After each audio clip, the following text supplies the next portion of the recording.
Seninle bir ömür düşman olurum. Her şeyi söyledim, anlattım sana. Söyleyecek sözüm kalmadı daha. Bir daha uğrarsam acı hüsrana, seninle bir ömür düşman olurum. Sebepsiz boş yere ayrılacaksam, tertemiz dünyamı karartacaksan, beni hasretinle ağlatacaksan, seninle bir ömür düşman olurum.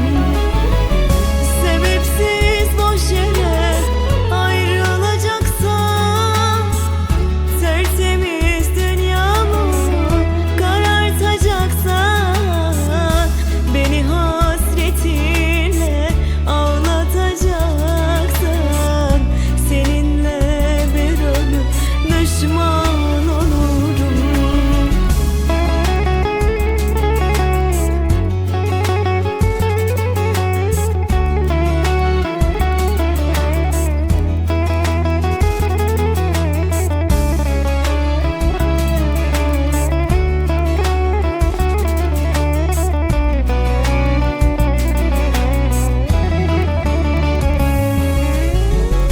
Gönülden kapıldım diye vurursam, kurduğum düşleri eğer yakarsan, bu aşkın adını dertli koyarsan, seninle bir ömür düşman olurum.